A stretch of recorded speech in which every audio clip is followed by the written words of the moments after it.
Assalamualaikum warahmatullahi wabarakatuh. Halo teman-teman, dimanapun anda berada, jumpa lagi ya di channelnya Hadi. Dan saya ucapkan banyak terima kasih sudah klik video saya kali ini. Mudah-mudahan video ini bermanfaat dan semoga teman-teman semua dalam keadaan sehat walafiat, dimurahkan rezekinya, dimudahkan juga segala jalan urusannya, amin. Oke ya teman-teman, di video saya kali ini saya akan mengerjakan pelamer tembok ya. Dan sebelum kita mengerjakannya, kita siapkan bahannya terlebih dahulu, yaitu semen acian putih mortar TR30 dari 3 roda ya teman-teman. Kita campur dengan lem ya, dan kita aduk lemnya terlebih dahulu sampai mencampur dengan airnya ya teman-teman. Dan kemudian kita campur dengan TR30 dari 3 roda ya, mortar acian putih, dan selanjutnya kita aduk menggunakan bor. Jika kita menginginkan hasil acian kita itu lebih maksimal dan merata, sebaiknya kita aduk ya. Untuk acian putih itu kita aduk menggunakan bor ya, supaya pekerjaan kita itu lebih cepat dan hasilnya itu lebih maksimal, dan untuk mengerjakannya atau pengolesannya itu lebih mudah ya teman-teman.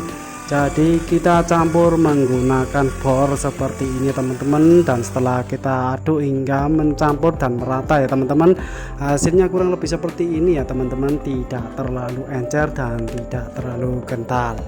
Oke ya teman-teman, lanjut ya. Setelah kita mempersiapkan untuk bahan-bahannya, dan ini adalah media yang akan kita kerjakan.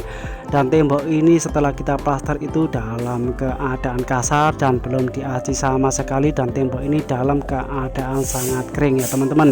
Dan sebelum kita mengaplikasikan acian putih, tembok kita bersihkan terlebih dahulu menggunakan sapu lidi ya, supaya butiran-butiran pasir bekas plasteran kita itu hilang ya teman-teman. Setelah kita melakukan pembersihan tembok kita dengan menggunakan sapu lidi, dan selanjutnya yaitu untuk pengolesannya, lapisan yang pertama itu kita dari samping kanan dan samping kiri ya teman-teman. Dan untuk lapisan selanjutnya nanti finishingnya itu kita dari bawah ke atas. Jadi untuk hasil maksimal lebih bagus, untuk pelamirannya itu diusahakan kita menggunakan 3 lapis ya teman-teman, supaya hasilnya lebih bagus dan halus. Dan diusahakan tembok itu betul-betul kering ya teman-teman, supaya nanti hasil akhir pelamiran kita itu halus dan putih ya teman-teman, dan tidak menimbulkan bercak-bercak kekuningan. Dan untuk pengolasan lapisan yang pertama ini diusahakan jangan terlalu ditekan ya untuk roskamnya, supaya mengantisipasi terjadinya apabila tembok kita yang bergelombang ya teman-teman. Jadi apabila saat kita mengoleskan untuk lapisan yang pertama ini, sekali oleskan itu tembok langsung tidak merata dan kelihatan ada yang tidak tertutupi, itu biasanya adalah tembok kita yang bergelombang. Jadi untuk lapisannya pertama, untuk pengolesannya ini diusahakan jangan terlalu ditekan dulu ya teman-teman. Jadi untuk semennya juga jangan terlalu encer. Oke ya teman-teman, tonton terus video ini sampai penuh. Dan jika teman-teman suka video ini dan video ini bermanfaat, alangkah baiknya teman-teman tekan tombol like-nya ya teman-teman, dan dukungannya dengan cara tekan tombol subscribe-nya, dan juga tekan tombol loncengnya agar tidak ketinggalan ataupun sharing pekerjaan aku yang berikutnya. Jika teman-teman ada saran ataupun masukan, teman-teman bisa tulis atau coret-coret di kolom komentar ya teman-teman. Oke ya teman-teman, terima kasih ya sudah tekan tombol like dan juga tekan tombol subscribe ya. Semoga teman-teman semua dalam keadaan sehat walafiat, dimurahkan rezekinya, dimudahkan segala jalan usahanya, amin. Oke teman-teman, lanjut ya. Jadi untuk menentukan apabila tembok kita itu bergelombang itu teman-teman bisa lihat dari samping ya teman-teman. Biasanya kalau kita lihat dari samping itu akan kelihatan tembok kita itu yang bergelombang ya teman-teman, ataupun teman-teman bisa juga menggunakan dengan cara yaitu pengolesan lapisan yang pertama. Apabila lapisan pertama atau pengolesan lapisan pertama itu kita oleskan itu langsung tidak merata ya teman-teman, itu biasanya itulah tembok kita yang bergelombang. Jadi kalau teman-teman semua kalau mau melihat tembok kita itu bergelombang, yaitu dengan cara seperti tadi ya, dua cara ya teman-teman, yaitu kita lihat tembok itu dari samping ataupun saat kita oleskan. Apabila pengolesan itu langsung tidak merata dan ada yang tidak menutupi, itulah tembok kita yang bergelombang. Jadi untuk pengolesan lapisan yang pertama itu kita tidak terlalu tekan ya teman-teman ya, itu tadi untuk mengantisipasi terjadinya tembok apabila tembok kita itu ada yang bergelombang. Dan apabila untuk pengolesan lapisan yang pertama itu kita tekan, otomatis nanti akan mengikuti tembok kita yang bergelombang ya. Jadi untuk lapisan yang pertama ini diusahakan tidak terlalu ditekan, dan untuk semennya jangan terlalu encer. Jadi untuk mengatasi apabila tembok kita bergelombang itu kita menggunakan dengan cara yaitu tadi ya, untuk lapisan yang pertama tadi kita dari arah samping kanan dan arah samping kiri ya, dan nanti selanjutnya untuk lapisan berikutnya itu dari bawah ke atas, yaitu tadi ya teman-teman, untuk menutupi atau untuk meratakan apabila tembok kita ada yang bergelombang ya teman-teman. Jadi dengan cara seperti itulah biasa yang saya lakukan ataupun biasa yang kita lakukan untuk mengatasi apabila tembok kita ada yang bergelombang. Dan tembok ini yang kita kerjakan ini dengan ketinggian 3,80 m dan untuk panjangnya yaitu 8 meter ya teman-teman.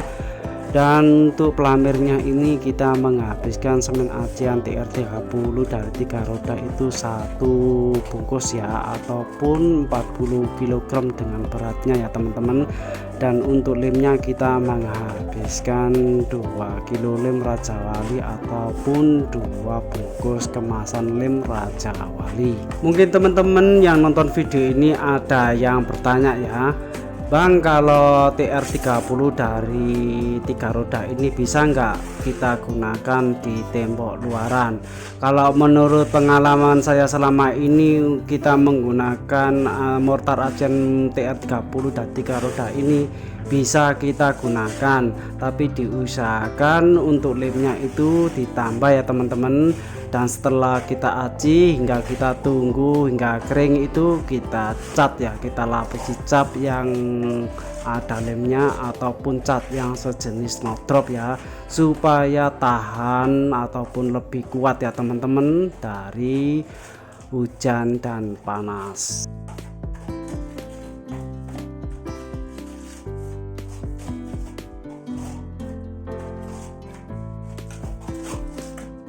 Oke teman-teman, setelah lapisan yang pertama itu untuk pengolesannya itu sudah merata ya, dan ini adalah hasilnya untuk lapisan yang pertama yaitu seperti ini ya teman-teman. Dan lanjut ya untuk lapisan yang kedua.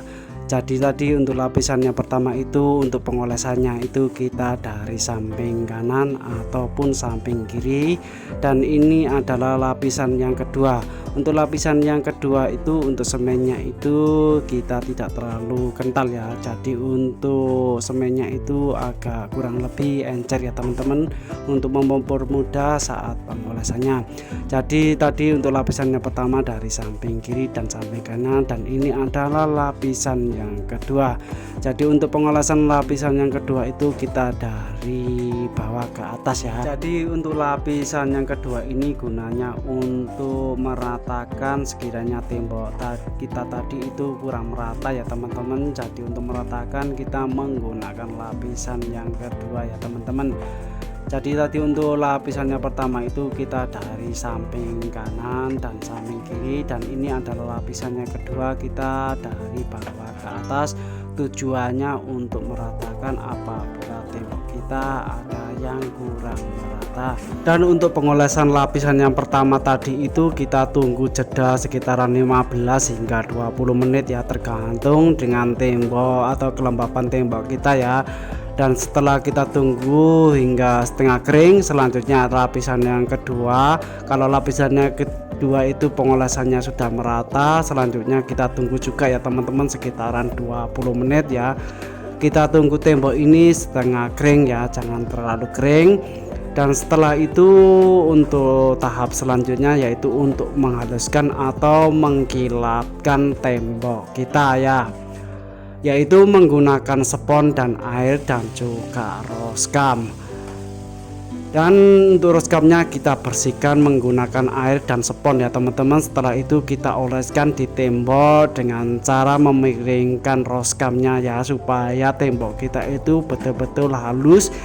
Dan kalau kita pandang dari samping itu kelihatan mengkilat, dan kalau kita pegang itu akan terasa memegang kaca ataupun keramik.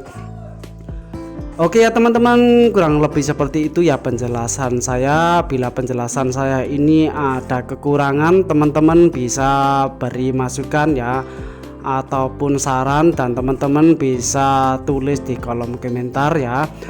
Dan kurang lebih seperti itu penjelasan saya. Bila penjelasan saya ini berbelepotan, ada kekurangan atau mau nggak enak didengar, saya minta maaf yang sebesar-besarnya. Dan saya akhiri kata, saya ucapkan wassalamualaikum warahmatullahi wabarakatuh. Sampai jumpa di video aku selanjutnya, dan saya berharap video ini bermanfaat buat teman-teman semua. Bye bye, sampai jumpa.